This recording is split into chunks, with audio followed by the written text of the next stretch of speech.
Assalamualaikum warahmatullahi wabarakatuh dan selamat sejahtera. Yang dihormati Dr. Zafira selaku panel pertama dan Dr. Fatin Afika selaku panel kedua. Hari ini saya akan membentangkan projek sarjana muda saya.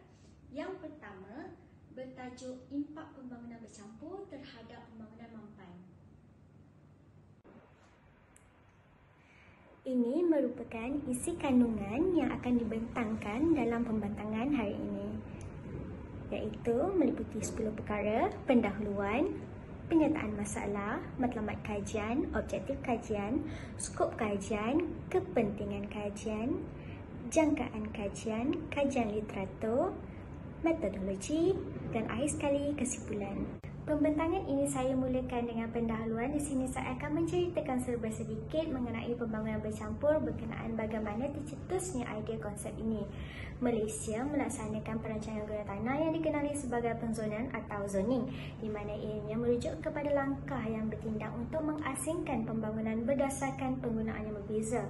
Penzonan ini telah wujud sekitar tahun 1920-an di Amerika Utara kerana ketika itu dilihat bahawa terdapatnya penggunaan tanah yang berbeza tidak sesuai untuk diletakkan di satu kawasan yang sama. Hal ini disebabkan ianya boleh menyebabkan gangguan kepada keselamatan dan keselesaan penduduk setempat. Sistem penzonan ini tercetus akibat daripada perkembangan perindustrian yang pesat dan terdapatnya penggunaan bermotor pada ketika itu. Namun setelah sekian lama, sistem penzonan ini dilihat banyak menimbulkan masalah seperti penggunaan kereta secara berleluasa kerana terdapatnya jarak daripada bandar ke luar bandar yang jauh, kesesakan lalu lintas, pencemaran alam sekitar dan juga bandar mati. Seterusnya, Malaysia mengalami tekanan bandar yang semakin meningkat disebabkan oleh pertumbuhan ekonomi yang pesat yang memerlukan kepelbagaian fungsi pembangunan bagi menjana pendapatan rakyat dan negara.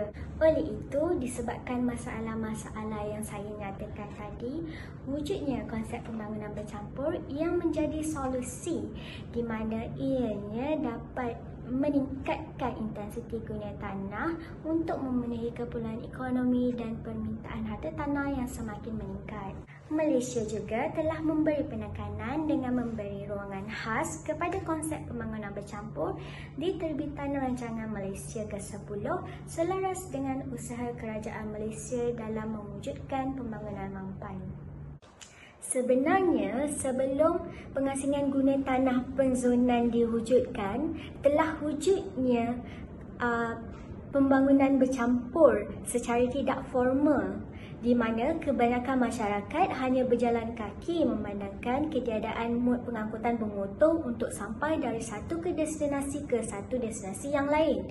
Kebanyakan manusia tinggal dan bekerja di kawasan bangunan yang sama, dan pengeluaran barangan dan jualan juga diletakkan di kawasan setempat.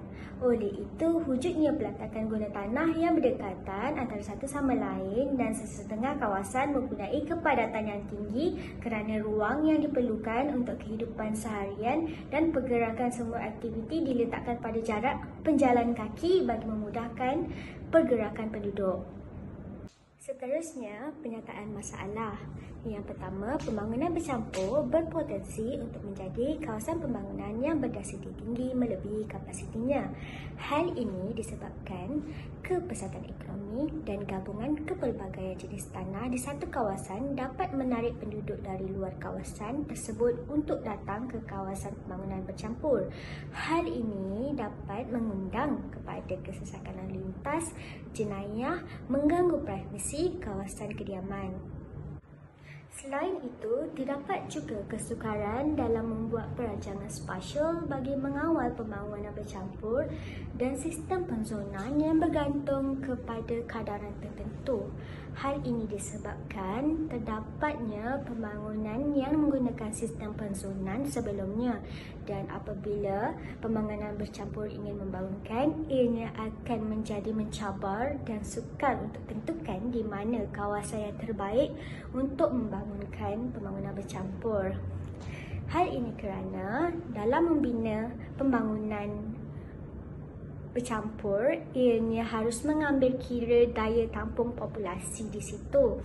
Terdapat juga kajian lepas yang menyatakan bahawa prestasi setiap pembangunan bercampur di berlainan bandar mempunyai prestasi yang berbeza. Hal ini kerana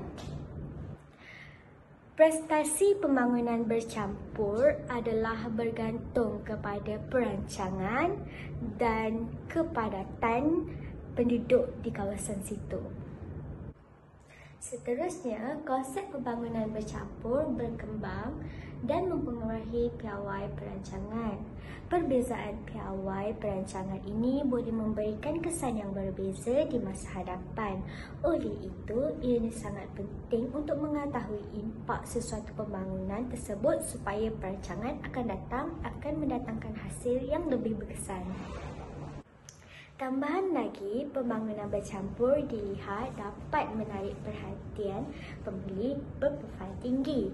Hal ini disebabkan pemaju menyatakan kepelbagaian manfaat boleh didapatkan di kawasan tersebut dan harga nilainya akan melonjak tinggi. Oleh itu, banyak orang menyangka bahawa pemaju hanyalah membuat pembangunan bercampur sekadar keuntungan kerana nilai harganya yang mahal, tanpa mengetahui potensi pembangunan bercampur yang dapat memberi manfaat kepada negara dalam usaha mewujudkan pembangunan mampan. Dan sebenarnya, kos pembangunan bercampur adalah besar kerana pemaju harus mengambil kira komponen-komponen yang banyak yang ingin ditawarkan di kawasan pembangunan, dan dalam menjadikan pembangunan bercampur itu mampu untuk menampung dari segi yang tinggi, ianya memerlukan perancangan yang teliti dan proses yang agak lama. Seterusnya adalah matlamat kajian.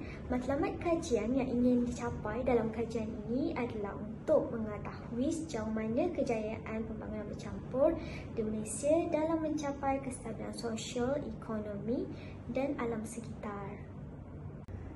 Bagi objektif kajian, terdapat dua objektif yang ingin dicapai dalam kajian ini, iaitu yang pertama adalah mengenal pasti konsep pembangunan bercampur dan yang kedua adalah mengkaji impak pembangunan bercampur terhadap pembandaran mampan. Bagi skop kajian ini memberi penekanan kepada impak pembangunan bercampur terhadap kestabilan ekonomi, sosial dan alam sekitar di negeri Selangor. Data-data kajian ini diperolehi melalui kaedah temu bual dan pengedaran borang soal selidik. Negeri Selangor dipilih kerana kajian ini memfokuskan ke arah pembangunan bercampur jenis mendata.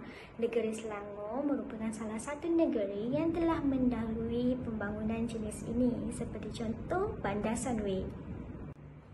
Seterusnya adalah kepentingan kajian, di mana kajian ini dijangka boleh memberi manfaat kepada pihak atau golongan berikut seperti yang dinyatakan Jabatan Perancang Bandar dan Desa, kerajaan negeri dan pihak berkuasa tempatan, ahli akademik, pemaju dan masyarakat awam.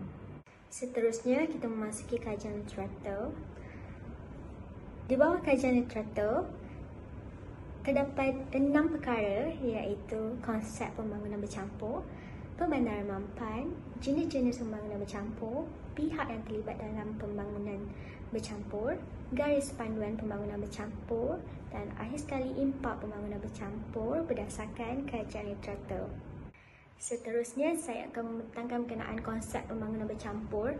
Pembangunan bercampur merupakan komponen yang menyokong konsep pembangunan padat seperti smart growth dan new urbanism.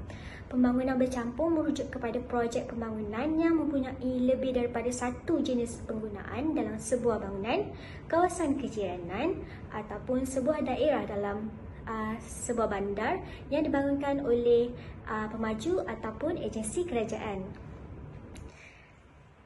Dengan kata lain, pembangunan bercampur ini adalah pembangunan yang menggabungkan dua atau lebih kegunaan tanah seperti kediaman, komersial, institusi dan perindustrian secara mendekat ataupun mendatar.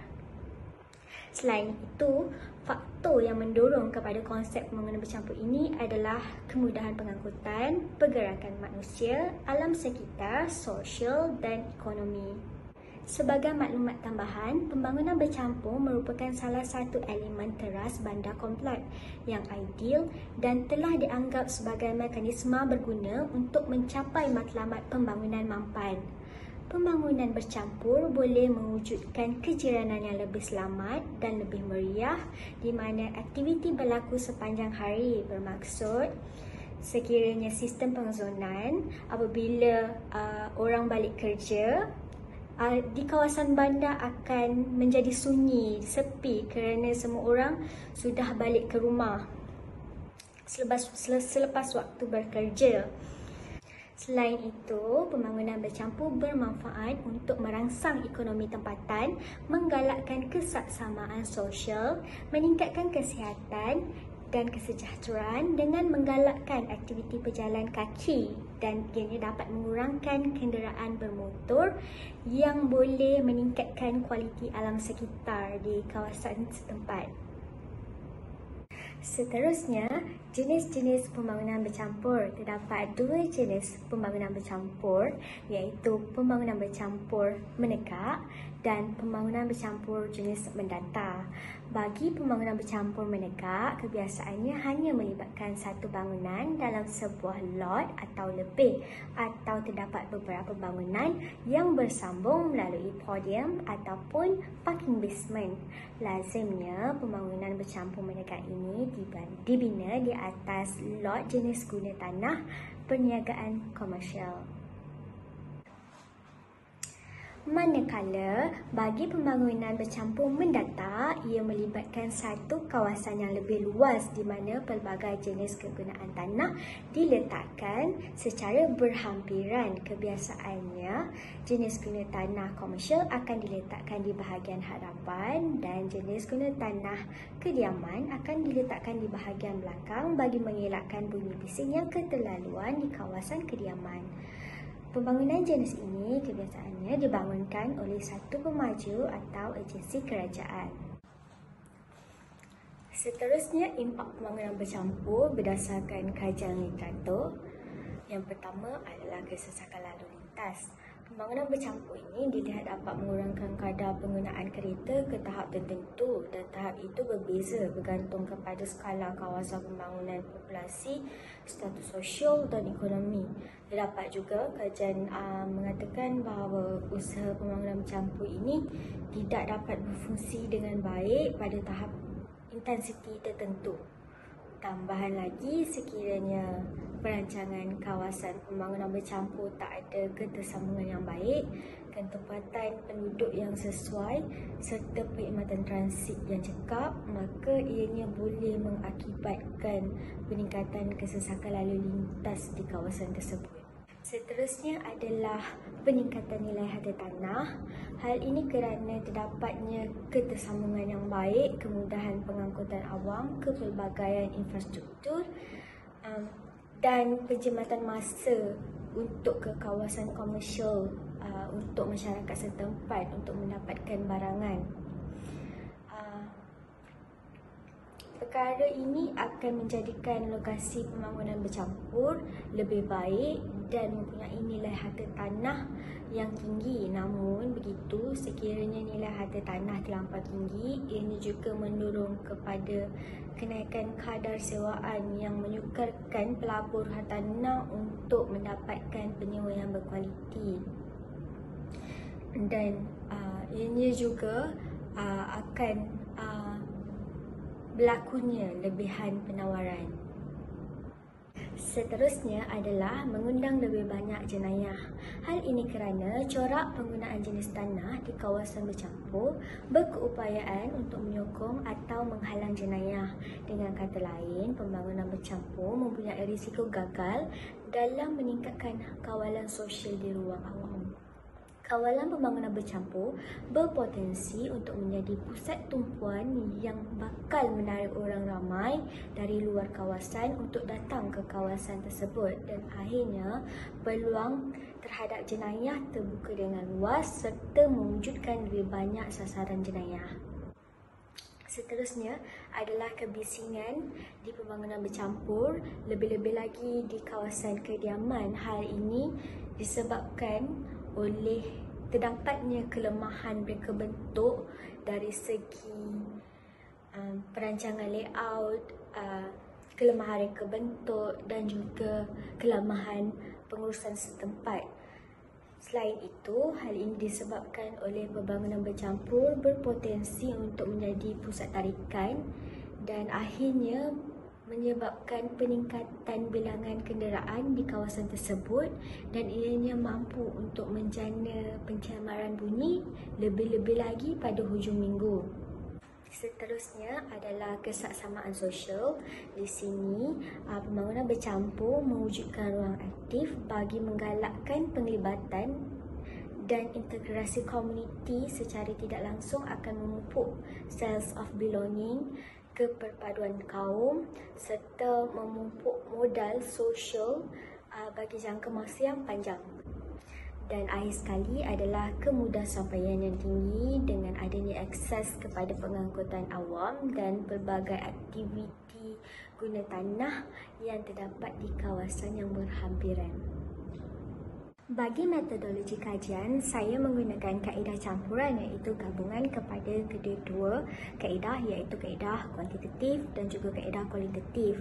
Bagi pengumpulan data, terdapat dua pengumpulan data iaitu data primer yang dibuat melalui temu bual secara bersemuka dan pengedaran borang kaji selidik kepada penduduk tempatan, dan juga data sekunder. Data sekunder dikumpulkan dan diekstrak daripada laman web, artikel dan jurnal.